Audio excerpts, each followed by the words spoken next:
朋友們，把你的手伸出來，你現在感覺到了嗎？那種无法控制的顫抖。我把手抖得快，抖了要出去了。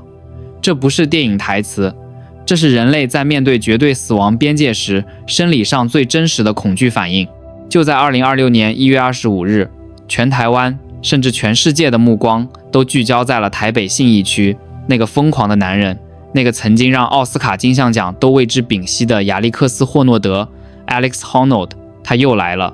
這一次他的目標不是優勝美地的酋長岩，而是我們的地標，曾經的世界第一高樓台北101，508米高，91分鐘，沒有繩索，沒有保護網，僅憑借一雙手一雙腳還有一袋止滑粉。這裡是意識覺醒，記得按讚訂閱並打開小鈴鐺，這樣您就不會錯過我們的新影片。當霍諾德站在101大樓那根直插雲霄的避雷針旁，拿出手機淡定自拍的時候，我相信直播間裡全球1.2億的觀眾在那一瞬間終於敢大口呼吸了。但你們知道嗎？在這場被譽為人類璀璨時刻的背後，在大海的另一端，在那個被稱為基建狂魔的地方，網絡上卻掀起了一場意想不到的討論。無數的大陸網友在看完直播後發出的第一句感嘆，竟然不是霍諾德太牛了，而是這樓質量真好。甚至有人在微博上留下了這樣一句耐人尋味的評論：霍諾德敢爬台北101，但他絕對不敢來大陸攀岩。原因不是因為由於管制，而是因為我們的外牆是遙遙領先的豆腐渣。今天我想帶大家從508米的台北高空俯瞰另一個真實的讓人手心冒汗的世界，一個連世界最頂級的攀岩大師都不敢托付性命的地方。我們先回到那個讓腎上腺素飆升的早晨。2026年1月25日，台北的風依然帶着些許涼意。霍諾德面對的是台北101獨特的外牆結構，這就不是普通的攀岩，這是一場與建築師靈魂的對話。你要知道，台北101的設計靈感來自於竹子，每8層樓一個斗狀的收縮結構。這意味着霍諾德要重複做出92次極其相似卻又不能有分毫偏差的攀爬動作。而最要命的是，101的外牆是大面積的光滑玻璃幕牆和鋼結構，並不是為了給人攀爬而設計的岩壁。在這個高度500米的高空，瞬時風速可以達到每秒12米以上。任何一次指尖的打滑，任何一次重心的偏移，後果只有一種，那就是粉身碎骨。直播的鏡頭捕捉到了一個細節，在攀爬高度突破300米的時候，高空的風力明顯增強了。我們在畫面裡甚至能清晰地看到霍諾德的身體被風吹得出現了輕微的晃動，特別是在47層，那是一個幾乎沒有明顯受力點的鋼結構轉角，霍諾德在那裡停留了整整2分鐘。2分鐘，對於坐在沙發上的我們來說，可能只是刷2個短視頻的時間，但對於掛在幾百米高空沒有任何保護的他來說，每一秒都是在和死神博弈。他反覆試探那個縫隙，最後採用了一個極度危險的動作，用指尖摳住一個僅僅只能容納1根手指的凹槽，然後身體緩緩外張，轉移重心。那一刻，直播間的彈幕瞬間消失了，窒息，真正的窒息。數據顯示，就在這幾分鐘裡，有 15% 的觀眾退出了直播間，不是因為不想看，而是因為不敢看，太折磨了。而到了500米高空，那個2手懸空，僅靠腿部固定的動作，更是讓人頭皮發麻。最終10點43分，他登頂了。當他張開雙臂，背景是整個台北盆地的全景時，這畫面成為了2026年開年最震撼的全球記憶。這簡直太厲害了！別說攀爬了，就是讓你走樓梯，從1樓走到101的頂樓，絕大部分人都得累趴下。況且霍諾德已經40歲了，這身體素質，這心理素質，封神當之無愧。但是在這裡，我想要說一個可能被大家忽略的觀點：這場封神之戰其實有2個主角，一個是霍諾德，另一個是台北101大樓本身。為什麼這麼說？攀岩圈有一句話，你可以不相信上帝，但你必須相信你手抓的那塊石頭。霍諾德敢把生命完全交付給101大樓的外牆，這是建立在一種什麼樣的信任之上？是對鋼材強度的絕對信任，是對施工工藝的絕對信任，是對這棟大樓30年哪怕經歷大地震也依然屹立不倒的那種堅固2字的絕對信任。他在攀爬時手指死死摳住的那些接縫，腳尖踩住的那些邊緣，沒有一塊鬆動，沒有一塊脫落。這就是台灣的建築品質。這就是為什麼我們看到霍諾德掛在上面時，雖然擔心風，擔心體力，但從來沒有人擔心過那個窗框會不會突然掉下來。然而，這種我們在台灣習以為常的安全感，對於海峽對岸的大陸同胞來說，卻是一種奢侈品，甚至是一種不敢想象的特異功能。就在霍諾德登頂後，大陸的社交媒體炸鍋了。一位湖北的網友留言說，相比較霍諾德，我更佩服大樓的質量。還有人問，大陸這邊的樓房會給他爬嗎？下面的回復出奇的一致，充滿了黑色的幽默和無奈。不會的，不是懷疑攀岩者的能力，而是對自己樓房質量沒信心，因為他們心裡都有數，自家外牆是經不起考驗的。這真的不是誇張，甚至可以說，這是大陸無數普通老百姓正在經歷的噩夢。大陸一直對外宣傳自己是基建狂魔，高鐵多快，大橋多長，高樓多高，遙遙領先。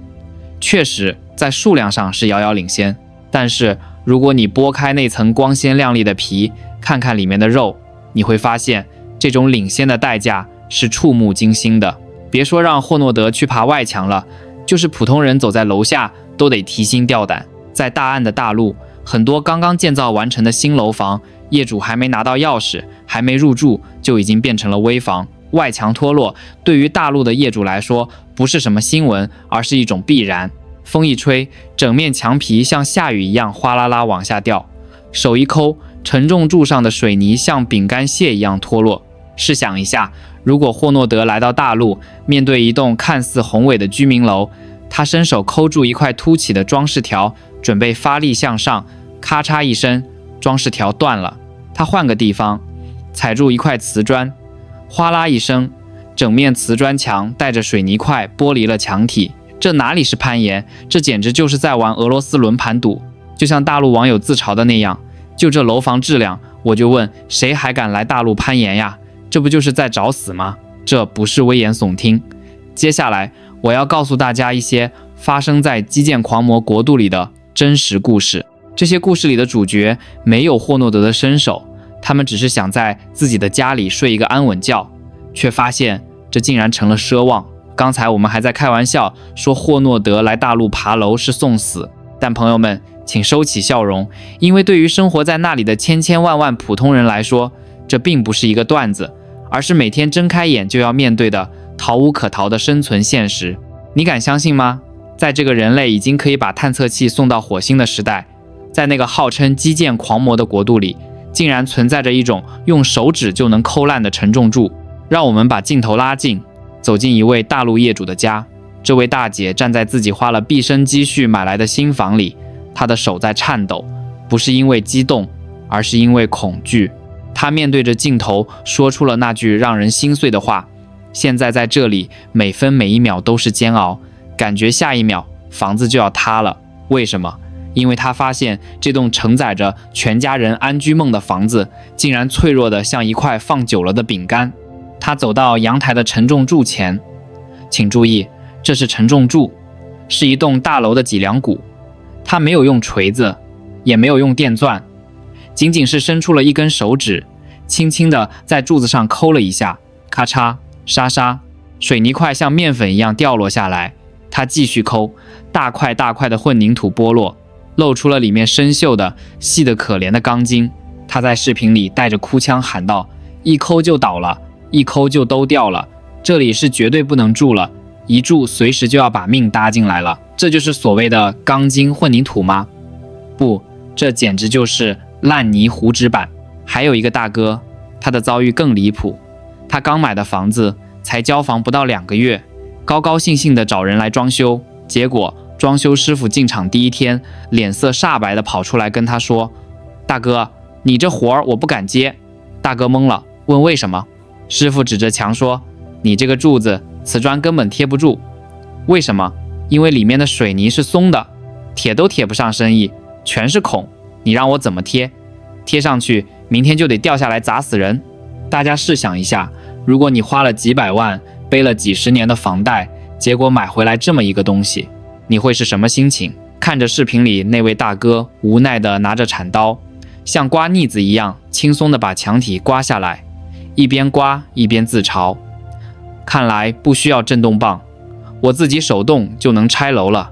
這就是大陸房地產的魔幻現實，開發商賺得盆滿缽滿，留給老百姓的卻是一個個隨時可能坍塌的墳墓。如果說手摳水泥只是讓你覺得質量差，那麼接下来這個畫面可能會讓你覺得背脊發涼。在另一位業主的家裡出現了一幕只有在驚悚片裡才會看到的場景，他在檢查新房時發現牆角有一條裂縫，起初他以為只是牆皮裂了，結果他湊近一看，整個人都僵住了。透過那條裂縫，他竟然清晰地看到了隔壁鄰居家的客廳。這不是科幻電影裡的蟲洞，這是實實在在的牆體開裂。這哪裡是牆啊，這分明就是兩張紙糊在一起。這位業主在視頻裡絕望地說，這個家的房子能看到隔壁家的房子裡面的情況，2個房間互相都已經能看到了。這是什麼概念？這意味着這棟樓的結構整體性已經完全被破壞了，地基下陷，牆體撕裂，整棟樓就像一個被強行拉扯的積木塔，搖搖欲墜。更可怕的是，這種現象並不是個例，在大陸的社交媒體上，類似的視頻比比皆是。有的人家天花板突然塌陷，露出樓上的下水管；有的人家門框因為樓體變形，根本關不上，每天晚上睡覺都要拿椅子頂着門；還有的人家剛把家具搬進去，地面就裂開了一個大口子。甚至有專業人士對這些豆腐渣工程進行了檢測，結果讓人大跌眼鏡。他們把取樣回來的鋼筋放到電腦上模擬計算，結果顯示，這些所謂的高強度鋼筋實際強度低得可憐，稍微遇到一點側向風力或者輕微的震動，就是毀滅性的打擊。用大陸網友自己的話說，我們把所有的200多強度鋼筋都放到電腦上算，結果就是低級微風。哪怕是霍諾德來了，看到這樣的牆體，他也得腿軟。因為在台北101，他面對的是風的挑戰，而在這裡，他面對的是坑的挑戰。在台灣，我們裝修是為了讓家更溫馨；在大陸，裝修往往成了揭開真相的殘酷過程。很多業主是等到裝修的時候才發現自己買到了豆腐渣。一位阿姨指着自己剛鏟掉牆皮的牆面，氣得渾身發抖。你看這是牆嗎？拿手勾都可以勾得下來，這是什麼開發商做的房子嗎？人家花個幾百萬的房子做個豆腐渣工程。看着那一地的碎石塊，每一塊都像是砸在業主心頭上的石頭，因為這意味着這個房子不僅住不了，而且大概率退不掉。在大陸的維權之難，難於上青天。物業經理兩手一攤，我們也沒辦法，已經上報園區了。至於賠償，這個物業是不可能賠的。一句不可能賠，就把一家幾代人的血汗錢判了死刑。住在這樣的房子裡是什麼感覺？正如那位業主所說，住得就心驚膽戰了，很擔心會不會哪一天睡覺，突然間這天花板就掉下來，把自己砸在夢裡。朋友們，這不是誇張，在大陸真的發生過睡着覺被天花板砸傷，甚至砸死的新聞。所謂的安居樂業，在這裡變成了一個巨大的諷刺。我們再回過頭來看看霍諾德攀登台北101的畫面，當他在幾百米高空把全身的重量都掛在那個小小的金屬扣件上時，他之所以能那麼從容，是因為他知道那個扣件是焊死在鋼結構上的，是經過無數次風洞測試和強度檢驗的，那是一種確定的安全。而對於大陸的業主來說，他們面對的是一種確定的危險。他們不知道明天和意外哪個先來，不知道頭頂的天花板什麼時候會掉，不知道身邊的牆壁什麼時候會裂。這種對比不僅僅是建築技術的差距，更是對人命這2個字重視程度的差距。在台北101，每一顆螺絲釘都要對生命負責，而在那些豆腐渣工程裡，生命似乎只是開發商報表上一個微不足道的數字。然而，這還不是最恐怖的。如果你覺得住在裡面很危險，那我不回家，我在樓下散步總行了吧？對不起，在大陸，走在樓下可能比住在樓裡更危險，因為你永遠不知道頭頂上會有什麼東西正在悄悄鬆動，準備給你來一場從天而降的災難。如果說住在這樣的房子裡是慢性自殺，那麼很多人會想，那我平時少在家裡待着，我出去逛街，去樓下公園散步總安全了吧？朋友們，太天真了。在大陸的許多城市，走出家門往往意味着踏入了一個更危險的雷區，因為在這裡，天空不僅僅會下雨，還可能會下磚頭。我們把時間軸拉回到霍諾德攀爬的那一刻，大家還記得嗎？霍諾德在幾百米高空，除了風聲，我們聽不到任何雜音。台北101的外牆像鋼鐵巨獸一樣沉默穩固，但在大陸的某個小區，畫面卻是另一番景象，並沒有發生地震，甚至風也不算大。突然間，一棟30多層高樓的外牆毫無徵兆地開始剝落，起初只是幾塊碎屑，緊接着是大面積的瓷磚帶着水泥層嘩啦啦地傾瀉而下。那聲音不像是建築損壞的聲音，更像是山體滑坡的轟鳴。一位正在樓下買奶茶的年輕媽媽，看着離自己不到2米遠的地方瞬間被砸得粉碎的地面，臉色慘白。她在視頻裡顫抖着說：“媽媽想想都後怕呀，不買杯奶茶，我那麼趕車裡都出不來了，差點被砸死啊！這就叫禍從天降。”好端端的走在路上，死神就那樣擦肩而過。還有一位車主，他的遭遇更是讓人哭笑不得。他站在自己的愛車旁，看着被砸得稀巴爛的車頂和擋風玻璃，整個人都崩溃了。看看我的愛車吧，无一幸免的，現在高壓都已經幹到220了，這叫騎行自有天相吧？回家吃餃子吧。大哥被氣得語無倫次，血壓飆升到220，這哪裡是倒霉，這分明是人禍。在大陸，以前為了追求外觀好看，很多高層住宅的外牆都貼了瓷磚，但是由於施工工藝不達標，水泥砂漿配比不對，或者為了趕工期沒等牆乾透就貼磚。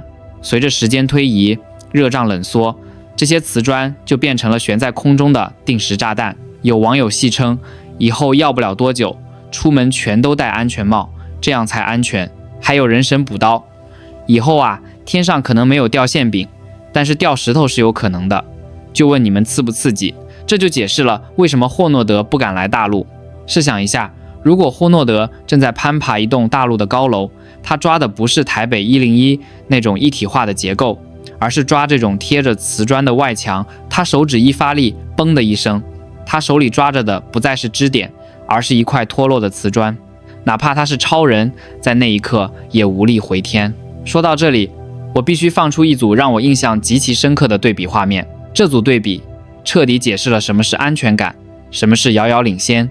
還記得之前台灣花蓮地震時的那個畫面嗎？整棟大樓在劇烈搖晃，震感強烈到連鏡頭都在亂顫。但是在樓下的一家咖啡店門口，有一位台灣大哥，他手裡端着一杯咖啡，淡定地站在那裡，抬頭看着搖晃的大樓。他沒有尖叫，沒有抱頭鼠竄，甚至還饒有興致的像個沒事人一樣看熱鬧。這一幕當時在網絡上瘋傳，很多人說這是台灣人心理素質硬，但我今天要說，這不僅僅是心理素質的問題，這是對建築質量的底氣。這位大哥之所以敢站在樓下喝咖啡，是因為他潛意識裡知道，這樓雖然在晃，但它不會塌；這牆雖然在搖，但上面的招牌、瓷磚、外牆皮不會輕易掉下來砸到我。這是一種由於長期居住在高質量建築環境中所養成的默認信任。再看看大陸，別說地震了，哪怕是一陣颱風，甚至只是一場暴雨，大陸的路人不僅不敢在樓下喝咖啡，甚至要抱着頭狂奔，準備外出有事。開車門的時候，抬頭發現有大塊石頭往下落，抱着娃子一起跑進了屋裡。這就是差別，一個是地震中淡定喝咖啡，因為信任頭頂的建築；一個是風平浪靜中抱着孩子逃命，因為恐懼頭頂的牆皮。這種對比，難道不比任何 GDP 數據、任何高樓大廈的數量更能說明問題嗎？有人可能會問，既然這麼危險，為什麼不修呢？問得好，但這恰恰是大陸房地產最無解的死結。維修基金難申請，物業推卸責任，開發商早已註銷跑路。很多小區的外牆脫落了幾年，除了拉一根警戒線，甚至有時候連警戒線都沒有。貼一張小心墜物的 A4 紙就再也沒人管了。那張 A4 紙就像是一個荒誕的護身符，仿佛貼了它，砸到人就不關他們的事了。物業經理面對鏡頭那副死豬不怕開水燙的嘴臉，真的讓人氣得牙癢癢。說他們已經上報園區了，然後說這個物業是不可能賠的。看到了吧，在利益面前，安全一文不值。這種普遍存在的爛尾和豆腐渣，催生了一個極其特殊的職業。這個職業可以說是專門為了給這些豆腐渣工程擦屁股而存在的。他們被網友稱為排險者，或者叫蜘蛛人。如果說霍諾德的攀爬是為了挑戰人類極限，是藝術，那麼這些蜘蛛人的攀爬，則是為了在死神降臨前手動拆除那些懸在空中的炸彈。他們掛在100米高空，手裡拿着的不是鎂粉袋，而是錘子和撬棍。他們看到的景象，比我們在地面上看到的更加觸目驚心。我將帶大家跟隨這些蜘蛛人的第一視角，近距離去敲擊、去觸摸那些大陸高樓的外牆。你會聽到一種讓你毛骨悚然的聲音，那是牆體內部發出的空洞的回響。